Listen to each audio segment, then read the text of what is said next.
All right. Hi, guys. So, hello. I am in a very different setting today. I've brought you into my closet. I'm actually sitting on my closet floor. And that is because today I want to talk to you about hard stuff. Ooh, there I am making a joke at the top of the video. If you follow me on Instagram, you saw that I posted a very dramatic black and white photo last weekend, actually going into the weekend, just sharing a little bit of what has been going on in my life. And I posted it and I kind of logged out for the whole weekend. I was honestly scared to check the comments. I feel like sometimes when I share like the harder things that are going on in my life, that it feels like it's out of the blue. And I don't know, I was just nervous, so I didn't really check. And then I came back on and I was shocked to see like 700 comments, not only from you guys just being, or those of you that follow me on Instagram, just being so encouraging and kind, but also just so many people that said they felt like they could relate. So you might be like, if you didn't see that post, you might be like, why are you filming in your closet? Or maybe you did and you forgot because my life is not at the center of your brain. But the reason I'm in my closet is because I wanted to film an extension of that post and just talk to you guys. And I'm just going to go ahead and read you the post because I think that that might be the best way to kick my brain into gear, because this is really like a word vomit video, and I'm just going to start there. I said, today was rough. This is me on my closet floor. Apparently, it's my favorite place to break down when I need to. Also, this photo is quite a stark contrast to my last photo. If you know me, you know that I've struggled with chronic pain for about 20 years now. To summarize, it's been exhausting. I've been to countless doctors and I've tried endless diets and treatments. It's easy to think that you've tried it all when you're in the middle of the struggle. Everyone has a solution, and everyone doesn't realize that they're almost never the first person saying and / recommending whatever they're saying to you. People mean it out of love. They want to help. And you really never know what people have tried, so I get it. Plus, I'm currently trying something I've never tried, and it's helping, so you really never know. But yeah, I don't know where I'm going with this. I guess I just wanted to be real and be raw. I cried a lot today. I'm mentally and emotionally tired of physically hurting. You may know this already if you watch my videos, but I've actually been experiencing a lot of breakthrough lately with Dr. Mark Wetzel, and I've been pretty pumped to see positive changes, to say the least. But healing isn't a straight line, and today my emotions were raw. I'm sick of feeling like a burden to others, particularly Dan, even though he helps me around the clock and insists that I'm not. I think it's normal to feel that. Also, I'm sad because I haven't been able to interact with Logan normally this week. He's 22 pounds, and that's currently a lot for my body to lift or carry. I don't know, I could go on, and this is definitely my most word vomity post ever. But I just wanted to let you know that if you deal with chronic pain, 1, you're not alone. It's hard, and it can also be draining. And 2, will you guys pray for me? I feel like that's weird to ask because I have so many followers, but also it shouldn't be weird to ask. It makes no sense. So yeah, okay, that's all for now. So yeah, welcome to my favorite place to break down. It's really bizarre. When I lose it, I find a tendency to want to go into a closed off, tight space.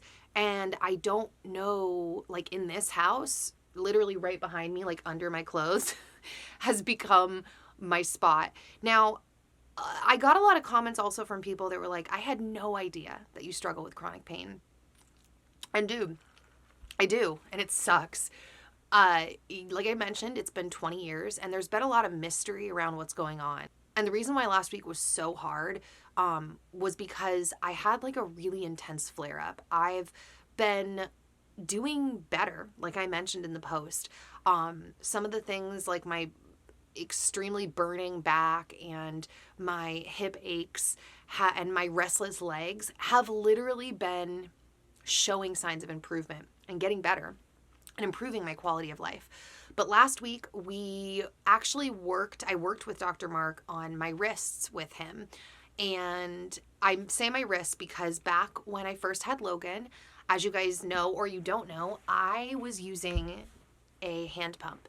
And I basically injured my wrists from hand pumping. And the thing is, though, that was 8 months ago, and my wrists have not healed. And what's a little scary about that is that it's kind of like the story of my life. Every time I can't say this is true, but it feels true that every time I acquire any kind of new injury, and it just feels like it's almost always like stupid injuries, like pumping. Every time I acquire a new injury, it's like this feeling in the back of my throat of like, is this going to stick around? So sometimes it's hard for me to not feel very dramatic when an injury happens to my body, because I don't know if that one's going to stay. And like I said, Logan's 8 months now, and I'm still dealing with pretty severe pain in my wrists. And last week we worked on it. And as you guys know, I'm using basically like an electric stimulation, like muscle stimulation machine with him. And this type of machine, when we used it, he basically told me that the only time he's ever seen someone's wrists flare up from using this machine is when they have rheumatoid arthritis. And he repeated it. He's like, that's the only time I've ever seen this. And he's been treating me now for 6 months. And he's made a couple of comments before about the possibility of me having an autoimmune illness. Now, I've maybe mentioned this to you guys before. I actually saw a rheumatologist back when I lived in LA. I went to UCLA, which is obviously a large, reputable hospital. But my experience with my doctor was so severely horrible that I had a call with my therapist like the following week. And when I told her the story, she actually wanted me to report the doctor to UCLA. Now, I feel kind of schmucky admitting this. I didn't do that. The reason I feel a little schmucky is because it's like, I was torn, right? I'm like, people have bad days, like, you know, whatever. But then also part of me is like, is she going to do this to other people? Basically, she kind of blew me off. And this is the appointment, I've referenced this before, where I was prescribed an antidepressant because apparently the same part of the brain that deals with pain is also the same part of the brain that has depression. I don't even really remember the reasoning, but I was so at the end of my rope, I did it. But now looking back, I'm not even going to go into all the details, but the short story of this appointment with this lady is I didn't feel listened to or taken seriously. She answered her phone 3 times in the appointment, and there was no like, oh, hold on, let me get my phone. It's like I'd be talking, pouring my guts out, and she's all, yeah, hello? Like 3 times. I literally was so taken back. I was all, oh, you're on the phone right now. Okay. So just a weird thing. And looking back, I'm remembering that she didn't actually run any panels for me, like any blood work, because she was just like, no, you don't have an autoimmune. And some of the questions that she asked, I didn't answer properly in retrospect because I have so many issues in my body, and I have for so long now, that some of the questions that she asked that were very specific, I couldn't even think of, like, I couldn't remember that I had ever had that. And after the appointment, I was like, oh, there were a couple things she asked me that I actually have had. And in the moment, I was just like, no, I don't think so. So anyways, point being, besides the fact that last week I was in a lot of pain, like everything flared up. My wrists were the worst. It was hard to even turn them, but it was hard to walk. I was exhausted every day. By like 7 p.m. it was like I'm crawling into bed, just so tired. It was so severe, like my emotions, my headache, my body. I thought my period's coming back. Like, okay, cool, because you didn't need to know that, but I still haven't had my period yet. And yeah, that wasn't what it was. And so when I came back to my doctor, he mentioned the rheumatoid arthritis thing, which rheumatoid arthritis is an autoimmune illness. And so last week I was processing a lot. I was processing the thought of a diagnosis, which would be, I'm going to get tested, I'm going to get labs done, which would be exciting, a little sad. You know, it's like sad to have any kind of illness or whatever. But at the same time, I've been dealing with this for so long. The thought of getting a diagnosis is actually kind of exciting because then you have something to focus on. I'm not just like shooting into the oblivion. That being said, I'm basically going to be moving forward as if I have rheumatoid arthritis because my doctor said that he feels and has seen positive results when people use their diet to manage inflammation. And so I'm actually going to be seeing him later this week, and we're going to work on that, but you know, discussing a plan forward. But the thing is, guys, I'm still really hurting. Like, I'm doing way better than I was last week. Now I'm much closer to like my normal level of pain. but I'm still really aching, dude. Like my wrists, I was carrying down plates from breakfast this morning and I was like, yo, these plates feel like a lot to carry. And it's depressing. I don't know. I mean, it's really weird. Living with like chronic pain is really weird. I've mentioned this before that it can feel like, you know, like a kid when they're like, mom, mommy, mom, mama, mom, and you're like able to keep your cool, and then eventually you're just like, ah! Like for me, that's kind of what the cycle is with my chronic pain. And here's the other thing, and here's the thing I'm a little nervous to touch on. Life in general, for I think pretty much everyone, kind of sucks right now. I haven't talked a whole lot about it on my channel, like I've mentioned, for multiple reasons, because there's literally so many things happening in the world on so many different levels right now, and it's like, I always feel torn between like, you don't need to say anything, like you're just a random influencer, but then I'm torn with like, oh, but I want to have these conversations and I'm passionate about so many things that are unfolding in our world. But I also want to have the conversation in like a good, productive way. So I've mentioned this before, but I am actually working on some tea talks where I have a couple of friends that I want to bring on my channel to discuss just some of the things going on in the world. But in general, I think we can all agree, like I hate to be this person saying this because I don't even like living in that state. And simultaneously, when I say this, I am so unbelievably like grateful for the blessings I have in my life. Unbelievably grateful. But a lot of things suck right now for a lot of people. In fact, I'm going to go out there and say that life sucks for everyone I know right now to a degree. Like everyone I know is going through something really intense. And so bringing it back to me, myself, and I, just dealing with like this issue I've been dealing with for a long time, being in pain, having such a large flare up last week, and then just like normal life. Like when I, talk to friends and I share everything that's going on, it's like the list is really long. And once again, I think that's what's happening in everyone's life right now. I think the list of crazy things affecting everyone is long, and it's like all around the world. I don't even, fully know why I'm making this video. I guess just sharing my emotions for the sake of relatability, and hopefully, someone out there maybe feeling a little less like they're the only ones dealing with this. I'll just vocalize one thing that really sucks about what I've been going through, and that is the fact that my work ethic just hasn't seemed to matter. Meaning, like, I have been so consistent in so many things over the years, so many treatments, diets, exercises, so disciplined. And I mean, I don't want to say it hasn't done anything, but it's like I'm still battling. Like it's not really like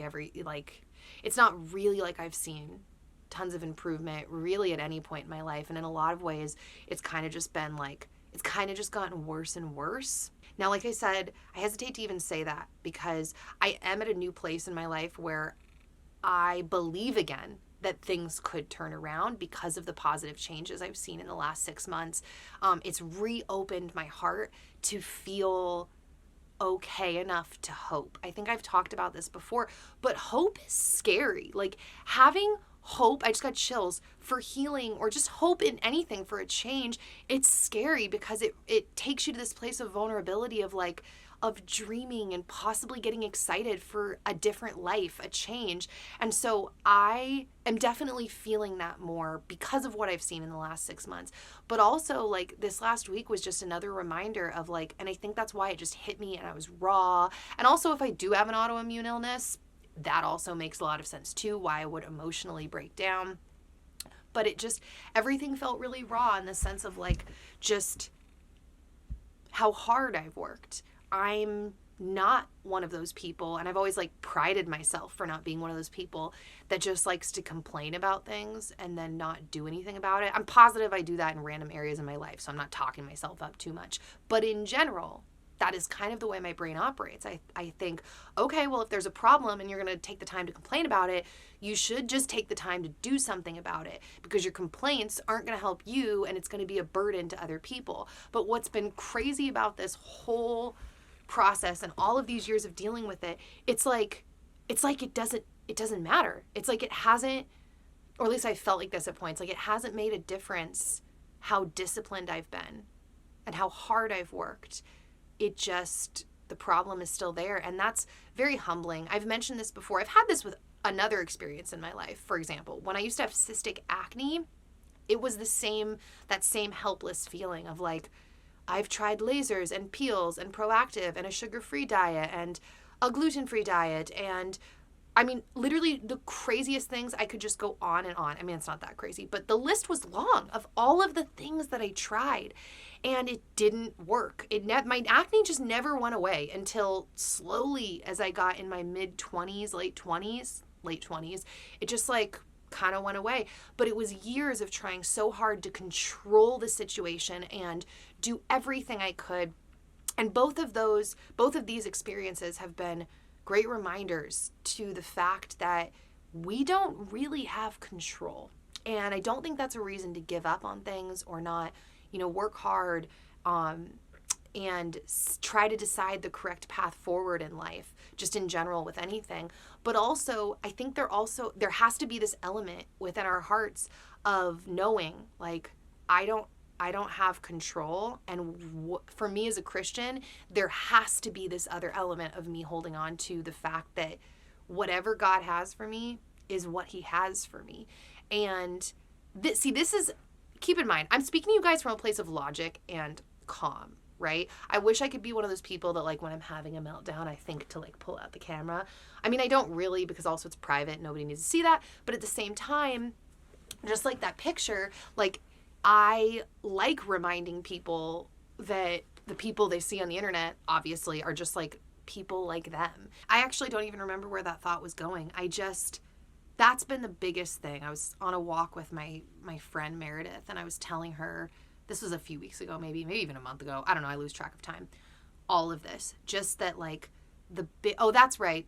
We're talking about the God thing. The fact that I want to have hope in life in general. I want to always believe for, better things to come and healing and quote unquote positive outcomes. But, and I've mentioned this before, I don't hold the theology that God just wants to just heal everyone physically while we're here on the planet. And I'm not someone that believes that, like, people don't get healed because of hidden sin or a lack of faith in their healing. I realize this is like a whole separate thing that I'm not going to go off on right now, but I've gotten a couple of those comments from people, saying things like, Nikki, don't forget that by his stripes we are healed. You can have healing. I just have to throw it out there. I understand that line of theology pretty well because I know some people in my life that really hold to that. I don't believe that. I was going to say subscribe, but that kind of is not the right word, but it kind of is. I don't interpret scripture that way. And I think that life just is sometime, like, you're going to have suffering while you're here. That's truly what I believe. I think that life has suffering for everyone in different ways.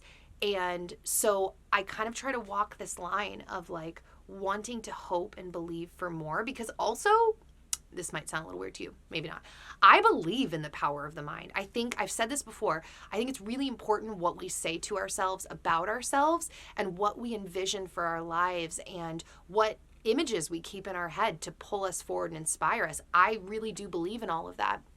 So I want to hold that. But then I also, and part of it, honestly, part of it is a safety thing. Part of it is like, I don't want to be let down again. I don't want to be sad again. So I'm not going to act like, it's just like this holy thing, because I think part of it is a defense mechanism of, like, protecting my heart from being disappointed. But genuinely, part of it is actually a faith thing of me looking to the Lord and wanting to just be like, whatever you have for me. I just got chills because I believe that God takes our trials and our sufferings and he uses it for his glory. And I think that life is this I'm getting chills in my own little speech. I think it's this complex, crazy, beautiful, detailed, that was me like weaving together all the storylines, just story that we can't always understand when we're in it. In fact, I think we almost never understand when we're in it. It's like you're standing really close to a painting and it's like we need time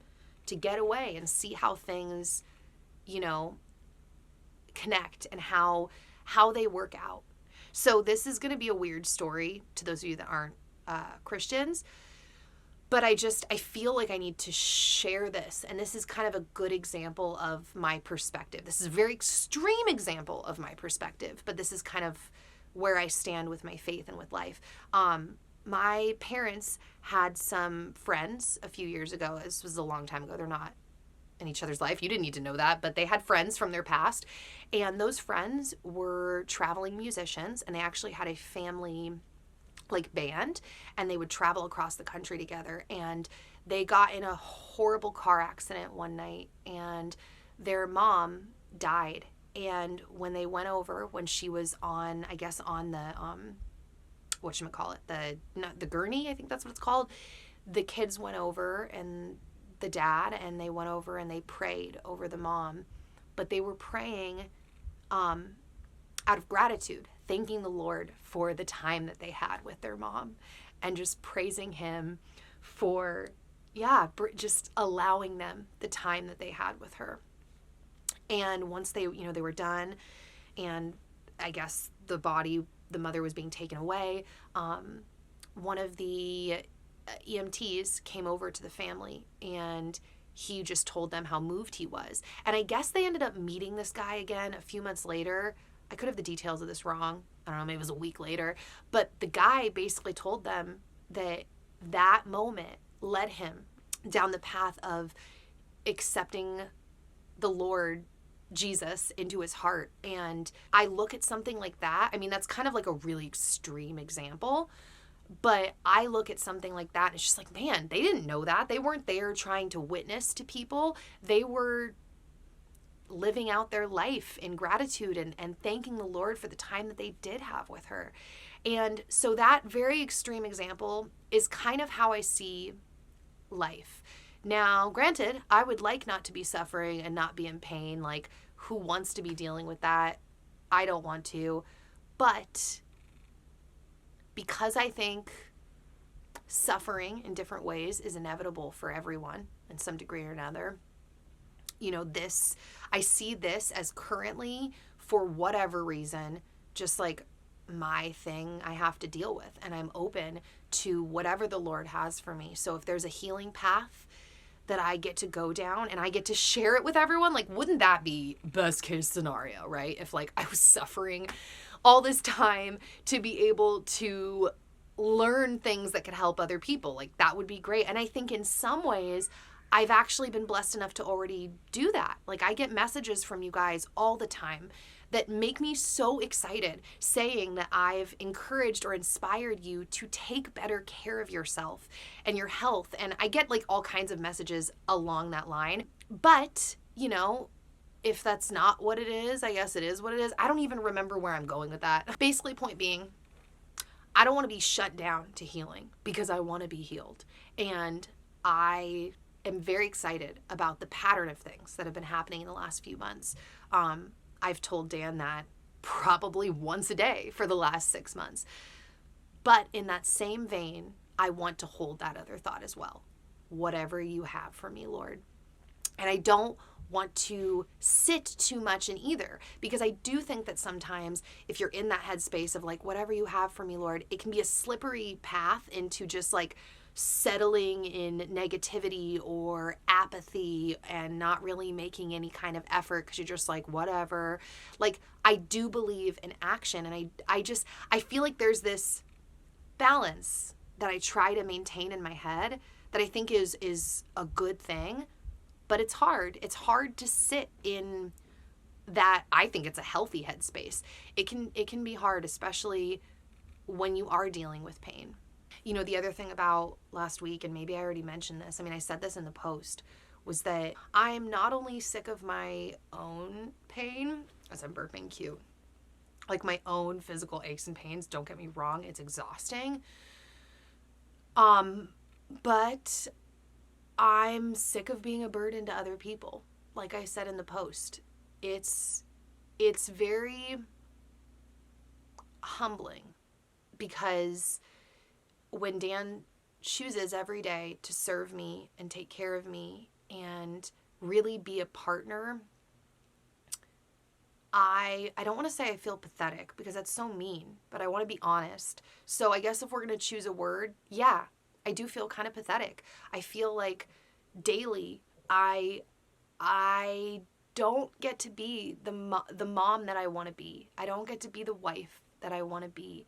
I want to be like this fun, playful, agile, fit mom, and like hot wife that's just like this playful, cute little wife. It can be hard to not only want something so bad, but work for it so hard and not get the results that you want. And so once again, I know I keep hitting this point home, but that has probably been the biggest thing that I've learned, is that control is an illusion. I don't actually have control over anything. I need to be open and willing to live out whatever life God has for me. And rather than feeling guilty about all the help that Dan gives me, and about not being able to always like hold my child as much as I want to, or play with my child in the way that I want to, I need to be grateful that I have a husband that is able and willing to lift and play with his son and massage my hips and help me lift things that are heavy, beyond my son. And that's really where I want to sit mentally. So, by the way, I've got all these clothes out because I was filming some things, so I wanted to pull them to the front. But like literally when I want to climb in my closet, this is so embarrassing. I literally will lose it and I'll crawl back here, like fully in the back. I don't know what it is, but it's like this safety feeling of having an enclosed space where everything doesn't feel so big and I can just go inside. And I'm not saying that that's necessarily healthy, because usually when I'm at that point, it's like breakdown level 12,000. But also having a space to go to breakdown level 12,000 is sometimes, I think, can be healthy and beneficial, because if you're like me and maybe you have a harder time letting that rawness out, knowing that like I'm alone, I can just cry to God and just be with my own thoughts and heart and emotions, is literally sometimes exactly what I need. And it's like a release to just cry. So yeah, I'm going to go now, because sitting on the floor is just, it's getting harder the longer that I'm sitting here, and I need to go eat some lunch. So I don't know if any of this had any point, and I just want to end this by saying something that I always feel like is like a weird ending, but it's true, and I want to like reach through the camera and tell you guys. Life is hard right now. It may not be hard for everyone on the planet, but it is really hard, I'd say, for most people on the planet right now. And I don't think many people are escaping that truth of like hardness right now. And if you're one of those people, I want to remind you that lots of people are suffering right now. You are not alone. Don't beat yourself up too much or at all if you can avoid it. Just keep swimming. Keep moving forward. You literally never know when everything can change, whether it's physical pain or other life circumstances. It's amazing how fast things can turn around. And if you just give up, stop swimming, you won't get to see that potential turnaround. And honestly, part of what makes life so beautiful is when we're able to go through and conquer those hardships. I mean, dude, being pregnant, bad example, but kind of a good example, was really hard. Giving birth was really hard. But the fact that I came out the other side, it made me feel so much stronger. And so whatever you're going through, even if it doesn't seem like there's any hope, just keep swimming, because You don't have to feel the hope for there to be hope. Did you guys just hear my baby scream? He's playing with Dan downstairs. They get a little crazy together. I gotta go now, but I'm praying for all of you, for real. I think about all of you regularly, and I want not only to express myself, like I'm an artist, don't get me wrong, but I want to serve you guys too. I want my videos to be something where you can come and you feel like, cool, like I got something out of that. So I hope that this video wasn't too, what is the word, like narcissistic, self-satisfying. I know there's like a specific word I'm thinking of, but I can't think of it. I hope that there was something useful in this video, and I hope that I could encourage you guys. So on that note, I'm gonna go make burritos now. Actually, the same burritos I made in my last What I Eat in a Day. So if you want to check that out, those are the burritos I'm gonna go make right now. And that's it. I'll hopefully see you guys back here soon. Yeah, all right. Oh, I had tea this whole time and I never drank it. Bye, guys.